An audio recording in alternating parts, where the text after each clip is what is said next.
Estás escuchando la octava parte del audiolibro Dioses y héroes de la mitología griega, de la autora Ana María Shua. La guerra de Troya. Una guerra de 10 años. La manzana de la discordia. No quiero que Eris venga a mi boda, dijo la bella Tetis. Es la diosa de la discordia.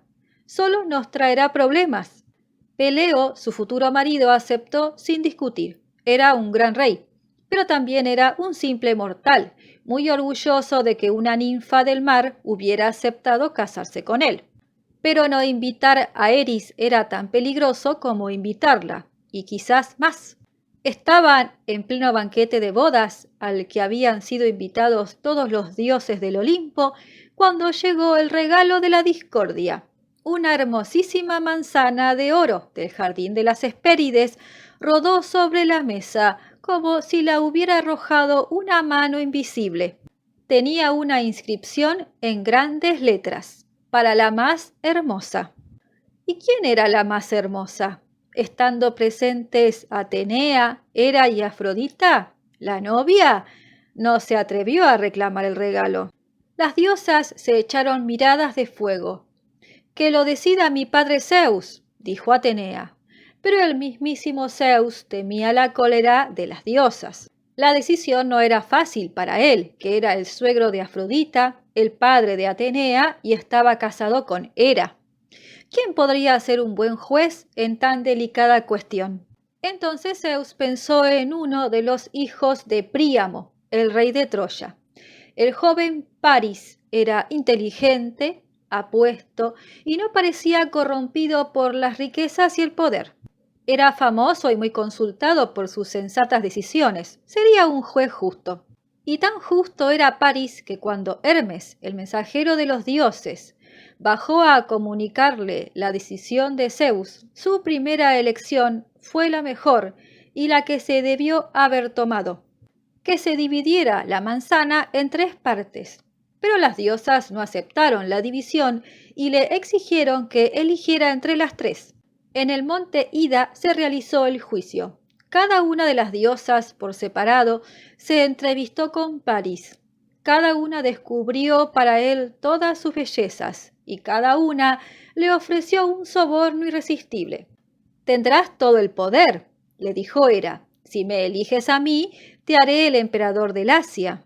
Tendrás sabiduría, le dijo Atenea. Si me eliges a mí, serás el más sabio y el mejor en la guerra. Mira este espejo mágico, le dijo Afrodita, la diosa del amor.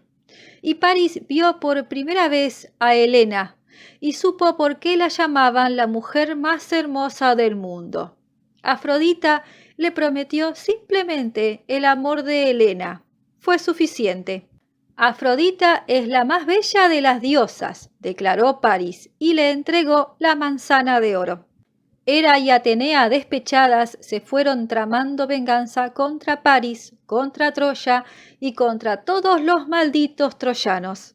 Y quizás no fuera tan difícil cumplir sus propósitos, porque Helena no solo era hija de Zeus y hermana de los dioscuros Cástor y Pólux. No solo era la mujer más hermosa y más deseada del mundo, también era una mujer casada, la esposa de Menelao, el rey de Esparta.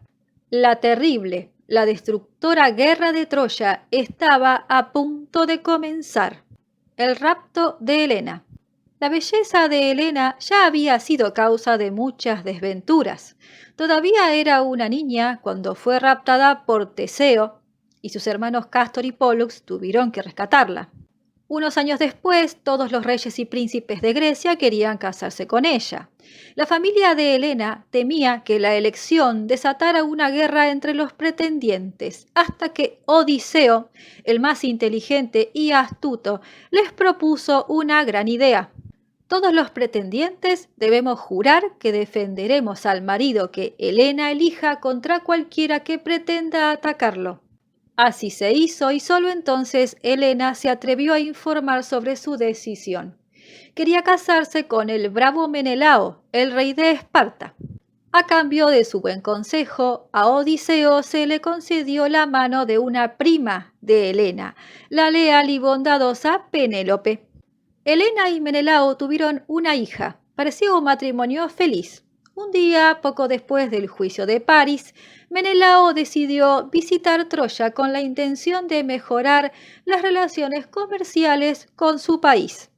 París, el hijo de Príamo, el rey de Troya, lo recibió con tantas muestras de amistad que Menelao lo invitó a su vez a conocer Esparta. El buen Menelao, amable y confiado, no se imaginaba que París solo pensaba en conseguir el amor de su esposa Helena. El encuentro entre París y Helena provocó en los dos una loca pasión que apenas pudieron disimular. Allí estaba Afrodita, la diosa del amor, para avivar las llamas. Unos días después, Menelao recibió la noticia de que su padre había muerto en la isla de Creta. Debía asistir al funeral. Con mucho dolor se despidió por unos días de su invitado y su esposa, que quedaba a cargo del gobierno de Esparta. Esa misma noche Helena hizo cargar en la más rápida de las naves los tesoros del palacio, que había heredado de su padrastro. Entretanto, con ayuda de sus hombres, París robó el oro del templo de Apolo. A toda vela zarparon hacia Troya. Los troyanos recibieron con enorme alegría a París y Helena cargados de riquezas. Estaban muy orgullosos de la hazaña de su príncipe. Con ayuda de Afrodita, hasta el rey Príamo perdió la cabeza por la belleza de Helena, que ni se hablara de devolvérsela a los griegos. La expedición de los aliados. La diosa Hera, que odiaba a París, avisó inmediatamente a Menelao. Furioso, el marido engañado decidió preparar una expedición para castigar a París y a toda Troya por el rapto de su mujer. En primer lugar, le pidió ayuda a su hermano Agamenón, que estaba casado con Clitemnestra, una hermana de Helena. Al principio, Agamenón lo intentó por las buenas, pero el rey Príamo le devolvió a sus mensajeros con las manos vacías. Si Helena se llevó con ella su tesoro, les dijo, es prueba de que eligió a mi hijo París por su propia voluntad. Entonces Agamenón, invocando el juramento que habían hecho todos los pretendientes defender al marido de Helena, los convocó a la guerra contra Troya. Además de su juramento, los reyes griegos tenían buenas razones para la guerra. Troya y sus ciudades aliadas dominaban el estrecho que daba entrada al Mar Negro y cobraba altos impuestos por dejar pasar hacia Grecia todos los productos que venían de Oriente, especias, perfumes, piedras preciosas y muchos otros más. Agamenón y su amigo Palamedes fueron a buscar a Odiseo, rey de Ítaca. Sabían que necesitarían su inteligencia en la guerra. Pero Odiseo no quería participar en la expedición contra Troya. El oráculo había dicho que si partía, tardaría 20 años en volver a su casa. Cuando Agamenón y Palamedes llegaron a Ítaca, se encontraron a Odiseo arando la playa y sembrando sal en la arena. Si trataban de hablarle, respondía con risotadas y frases inconexas. ¿Estaba loco? Palamedes también era muy inteligente. El hijito de Odiseo y Penélope era un bebé. Palamedes lo arrancó de los brazos de su madre y lo puso en el suelo, por donde tenía que pasar la cuchilla del arado. Odiseo soltó inmediatamente el arado y corrió a levantar a su hijo. Demostró así que tan loco no estaba y no le quedó más remedio que recibir a los visitantes, conversar con ellos y acordar su participación en esa guerra que no era la suya. El joven Aquiles debe luchar con nosotros, dijo Odiseo. Lo necesitamos, acordó Agamenón, pero no será fácil encontrarlo. Su madre Tetis no quiere que vaya a la guerra. Aquiles era hijo de Peleo y Tetis, en cuya famosa boda había comenzado el disgusto entre las diosas que ahora llevaba a la guerra entre los hombres. Eris, la diosa de la discordia, se había salido con la suya. Cuando Aquiles nació, la ninfa Tetis lo llevó al río Estigia y sosteniéndolo del talón, lo sumergió entero en las aguas sagradas. A partir de ese momento, Aquiles fue invulnerable, excepto su famoso talón derecho, que no alcanzó a mojarse y era el único punto débil de su cuerpo. Por ser hijo de una inmortal, Aquiles creció rápidamente y en poco tiempo se había convertido en un joven guerrero dispuesto a la lucha. Pero su madre insistía en protegerlo. Los adivinos habían dicho que no volvería vivo de la guerra contra Troya. Tetis lo escondió entonces en la corte del rey de Esiros, disfrazado de jovencita. Odiseo había escuchado el rumor y viajó a Esiros con un cofre de regalos para las princesas. Todas las muchachitas corrieron a ver de qué se trataba. De pronto, a un gesto de Odiseo, el trompeta tocó la alarma. Llegaban enemigos. Todas las muchachitas huyeron, excepto una que sacó del cofre un escudo. Se lo calzó sobre la túnica de lino y tomando una espada se lanzó hacia la puerta. A Odiseo no le costó mucho convencer a Aquiles de que participara en la expedición contra Troya. El sacrificio de Ifigenia. Jamás en la historia de la humanidad se había visto una flota como la que los griegos reunieron contra Troya. Había más de 1000 naves, llegadas de todos los rincones del Peloponeso. Agamenón, el cuñado de Helena, comandaba la expedición. Pero era inútil que los barcos trataran de avanzar hacia Troya. La diosa Afrodita, para proteger a París, había enviado tormentas, vientos contrarios y toda clase de dificultades. Y de pronto se enfrentaron a una calma total. Las velas caían lánguidas sobre los mástiles, los soldados murmuraban, los reyes dudaban de seguir adelante. «Artemisa, la diosa de la caza, está ofendida», dijo Calcas, el adivino, sin estar muy seguro. Agamenón se jactó de tener más puntería que ella. Para apaciguarla, el rey debe sacrificar a su hija Ifigenia. Agamenón no quería que su hija fuera sacrificada y trató de impedirlo, pero fracasó. Los jefes griegos amenazaban con reemplazarlo. Finalmente enviaron un mensajero en busca de Ifigenia, engañando a ella y a su madre con la noticia de que la casarían con Aquiles. Cuando Ifigenia supo la verdad, no aceptó que Aquiles saliera en su defensa. Ella misma se ofreció al sacrificio para asegurar la victoria de los griegos. Pero en el momento en que el puñal de Calcas estaba a punto de clavarse en su cuerpo, la diosa Artemisa la rescató en un destello de fuego y la puso a salvo en una lejana región, donde se convirtió en una de sus sacerdotisas. Con vientos favorables, los aqueos partieron hacia Troya. El sitio de Troya. Los griegos habían llegado por fin a una isla desde la que avistaban la ciudad de Troya. Pero nada sería fácil en esta guerra, trágica para todos los contendientes. Las desdichas volvieron a comenzar cuando una serpiente mordió en el pie al rey Filoctetes. Su presencia era importantísima en la guerra, porque Filoctetes había sido el mejor amigo de Heracles y había heredado su arco y las famosas flechas embebidas en la sangre de la hidra de Lerna. A causa de la picadura, su pie se hinchó y comenzó a oler de una manera espantosa. Un dolor terrible lo hacía lanzar alaridos. El mal olor y los gritos desmoralizaban a las tropas. Agamenón tuvo que tomar la dura decisión de dejar a Filoctetes abandonado en la isla de Lemnos, donde sobrevivió alimentándose de los animales que cazaba, sin que su herida curara. Había pasado un año cuando las naves aqueas consiguieron llegar a Troya. Los troyanos intentaron por todos los medios impedir el desembarco y como no lo lograron, se aprestaron para la batalla.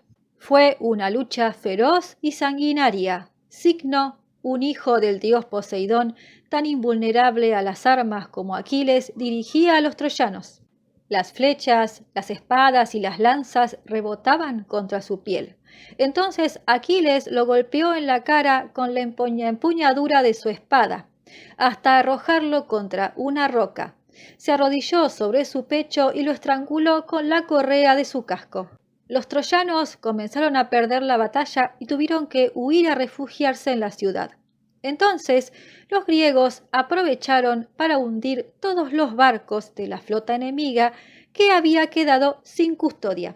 Después arrastraron sus propias naves sobre la playa y construyeron una empalizada de troncos alrededor.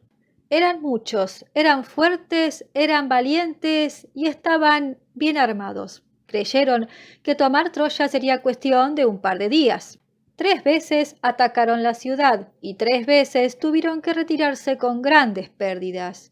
No habían contado con las excelentes defensas y la fortificación de Troya, más la determinación de sus guerreros. «Tendremos que sitiar la ciudad», decidió Agamenón. «Troya se rendirá por hambre». Pero, ¿cómo establecer un sitio realmente eficaz? Por mar era fácil, por tierra era casi imposible. Los aqueos necesitaban muchos hombres para custodiar las naves. Si los troyanos llegaban a destruirlas, estaban perdidos. Con los hombres que quedaban no alcanzaba para rodear la ciudad. Establecieron algunos campamentos armados alrededor de Troya, pero todas las noches los troyanos conseguían hacer entrar provisiones. «El sitio de Troya durará 9 años», había predicho Calcas, el adivino. Y nadie le había creído hasta que el tiempo empezó a pasar sin que ninguno de los 2 bandos lograra triunfar sobre el otro. De tanto en tanto el ejército troyano se lanzaba sobre los griegos tratando de expulsarlos, o los griegos volvían a intentar la toma de la ciudad. En esas terribles batallas en las que intervenían también los dioses, morían muchos hombres, sin que se decidiera el final de la guerra. Entre los aqueos, el enorme Áyax, primo de Aquiles, se distinguía por su valor. Entre los troyanos, pocos luchaban como Héctor, el hermano de París. Por consejo de Odiseo, los griegos decidieron enviar naves al mando de Aquiles para atacar y saquear todas las islas y las ciudades de la costa que favorecían a Troya. Así obtendrían provisiones y botín, pero además dejarían al rey Príamo y a sus hijos sin aliados. Entretanto, los sitiadores extrañaban sus casas, sus esposas, sus hijos y se aburrían interminablemente. No fue extraño que se volviera tan popular y querido Palamedes cuando inventó un juego con trocitos de huesos bien pulidos en forma de cubos, que tenían grabados números en sus caras. Eran los primeros dados. En una oportunidad, París y Menelao pidieron una tregua para batirse en un duelo personal a muerte por el amor de Helena. Y allí podría haber terminado de la manera más justa la guerra de Troya, si no fuera por la intervención de los dioses. Cuando Menelao estaba a punto de matar a París, la diosa Afrodita lo protegió, haciéndolo invisible. Atenea, a su vez disfrazada de troyano, provocó la ruptura de la tregua y los ejércitos se enfrentaron una vez más. Solo el gran Zeus hubiera podido impedir que la guerra siguiera su curso, pero no quería intervenir para no irritar a las diosas. Cuando su ánimo se inclinaba por defender a Troya, su esposa Hera lo persuadía de volver a la imparcialidad. El 9º año de la guerra. Aquiles, junto a su inseparable amigo Patroclo y al frente de sus hombres, los mirmidones, día tras día llevaba las naves aqueas a la lucha y volvía cargado de botín. Pero Agamenón, como jefe de las fuerzas griegas, había decidido un sistema de reparto que a Aquiles le parecía muy injusto. ¿Por qué tenían que quedarse con lo mejor todos esos reyes que se quedaban a resguardo en el sitio de Troya mientras él luchaba sin descanso? Casi 9 años llevaba ya esta historia de muertes y desgracias cuando un grave conflicto estalló entre los aqueos. En el reparto del botín, la hija de un sacerdote de Apolo había sido entregada como esclava a Agamenón. Su padre ofreció rescate, pero Agamenón se negó a devolverla. Entonces el dios Apolo, muy enojado, se dedicó a lanzar contra los griegos sus flechas, que llevaban la peste. Los guerreros griegos se enfermaban y morían sin la oportunidad de luchar. «¿Quién me protegerá si digo cómo acabar con la peste?», preguntó Calcas, el adivino. «Yo lo haré», aseguró Aquiles. Pero cuando Calcas informó que había que devolver a la hija del sacerdote de Apolo, Agamenón se enojó muchísimo y culpó a Aquiles. Si yo tengo que entregar a mi esclava preferida, Aquiles tiene que hacer lo mismo, se empeñó Agamenón. Y esa noche mandó a 2 hombres a secuestrar a la esclava de Aquiles de su tienda. Los 2 grandes jefes, que siempre se habían odiado, estaban a punto de enfrentarse por las armas, haciendo combatir a los griegos entre sí. La propia diosa Atenea tuvo que intervenir para calmar la disputa. Hasta en el Olimpo hubo malestar y discusiones entre los dioses. Aquiles estaba tan enojado que decidió apartarse de la lucha. Se encerró en su tienda y dejó que los aqueos se enfrentaran con los troyanos sin su ayuda. Obedeciendo órdenes de su jefe, tampoco sus hombres, los mirmidones, intervenían ya en la guerra. Los troyanos comenzaron a sacar ventaja. Héctor y París obtenían todos los días grandes triunfos para sus tropas y comenzaban a soñar con librarse de los aqueos empujándolos al mar. Después de varios días de combate, los troyanos habían logrado avanzar hasta la empalizada que protegía a los barcos griegos. Los griegos morían a centenares mientras trataban de impedir que sus enemigos se acercaran a las naves para quemarlas con antorchas encendidas. Entonces Patroclo, el gran amigo de Aquiles, decidió que había llegado el momento de intervenir en el combate. «Si no quieres dar el brazo a torcer», le dijo a Aquiles, «al menos préstame tu armadura. Los mirmidones me seguirán, los griegos se animarán al confundirme con el gran Aquiles y los troyanos temblarán de miedo». Y así fue, creyendo que Aquiles había vuelto a la lucha, sus hombres lo siguieron y consiguieron rechazar a los troyanos y de ese modo los alejaron de las naves aqueas. Entonces Héctor, el más grande de los guerreros troyanos, desafió al supuesto Aquiles a un duelo personal. El dios Apolo, que seguía muy enojado con los griegos, intervino a favor de Héctor. Su lanza atravesó a Patroclo. El dolor de Aquiles ante la muerte de su amigo no tuvo límites. Durante toda una noche se escuchó el llanto del héroe en el campamento. Agamenón había aprendido la lección. Sin Aquiles no tenían posibilidades contra los troyanos. Llegaron a un acuerdo y Aquiles fue nombrado en forma provisoria comandante en jefe de las fuerzas aqueas. Al día siguiente, los 2 ejércitos se enfrentaron en el campo de batalla con una inesperada novedad. Zeus había decidido que todos los dioses podían tomar parte en la batalla y luchar entre ellos o contra los hombres, si así lo deseaban. 10 dioses se enfrentaron entre sí, apoyando a aqueos o troyanos.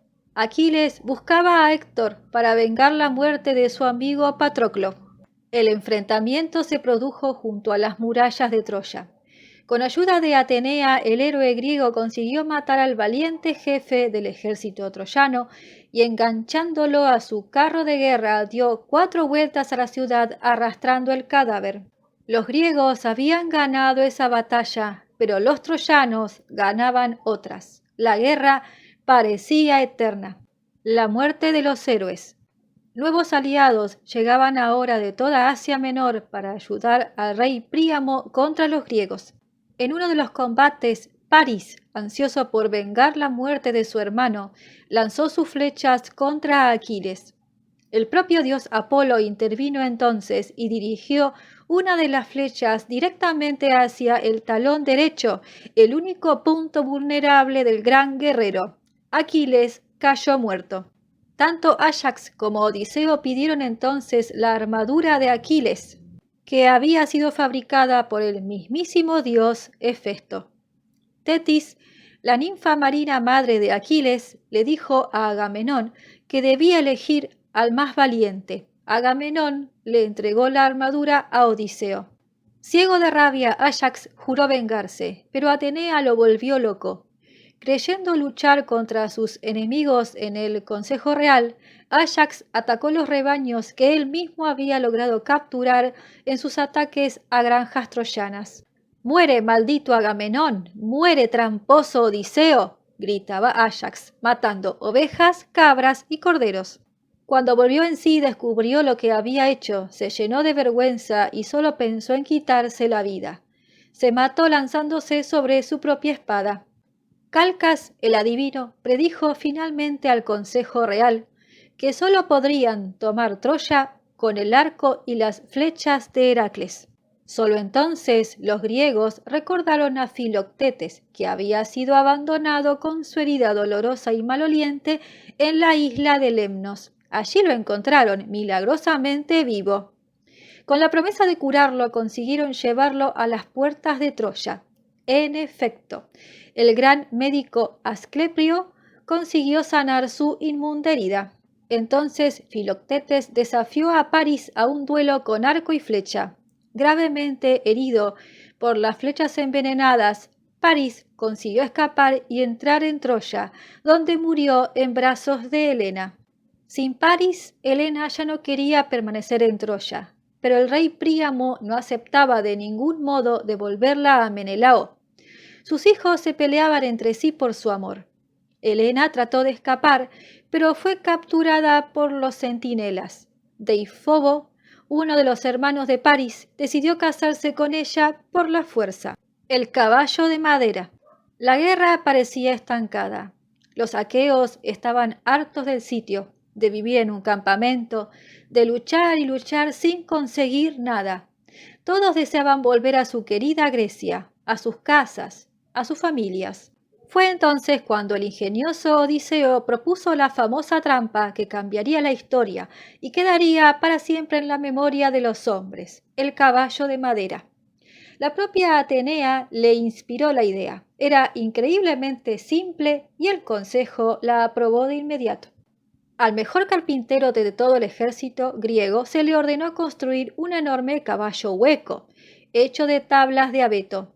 Tenía una escotilla oculta en el flanco derecho y del otro lado había una frase en grandes letras que decía: «Después de 9 años de ausencia, rogando por un regreso seguro a la patria, los griegos ofrendan este caballo a la diosa Atenea». 22 hombres armados al mando de Odiseo y Menelao, el marido de Helena, entraron al caballo con una escala de cuerdas. Se jugaban la vida. El resto del ejército fingió una retirada total. Incendiaron el campamento, echaron todas las naves al mar y remaron alejándose de la costa. Pero se quedaron escondidos en el primer lugar desde donde los troyanos no alcanzaban a verlos, esperando la señal que los haría volver. Por la mañana, los exploradores troyanos llevaron la increíble noticia: los griegos habían levantado el sitio. El caballo de madera era lo único que quedaba intacto en el campamento destruido. El rey Príamo y sus hijos decidieron entrar el caballo a la ciudad. Era el símbolo de su triunfo sobre los aqueos. Trajeron un armazón con ruedas para trasladarlo y no fue fácil. Entre otras cosas, era demasiado grande para las puertas de la ciudad. Había sido construido así con toda intención, para despistar a los troyanos y para que tuvieran que romper la muralla si querían meterlo en la ciudad. Con tremendo esfuerzo, los troyanos lograron hacer entrar al caballo. Casandra, la hija de Príamo, tenía el don de la adivinación, pero porque había rechazado al dios Apolo, llevaba sobre ella una terrible maldición. Sus profecías nunca serían escuchadas. «Ese caballo está repleto de hombres armados», gritó Casandra, y como siempre, se rieron de ella. Después de casi 10 años, la guerra había terminado. El pueblo de Troya no podía creer en tanta alegría. Durante todo el día y buena parte de la noche, la ciudad entera festejó alrededor del caballo abandonado por el enemigo. Los soldados, las madres, los príncipes, los mendigos, las doncellas, los artesanos, todos cantaron y bailaron y bebieron y festejaron durante horas hasta caer rendidos en el sueño más profundo. Solo Helena permanecía despierta, atenta a todo, escuchando el silencio. Odiaba a su nuevo marido Deifobo, el hermano de París, que la había tomado por la fuerza. Era medianoche cuando los guerreros salieron del caballo. Un grupo de hombres fue a abrir las puertas de Troya para que entrara Agamenón con todo el ejército. Otros mataron a los centinelas borrachos. Y los griegos tomaron la ciudad de Troya. La masacre fue atroz. Muchos troyanos fueron asesinados mientras dormían.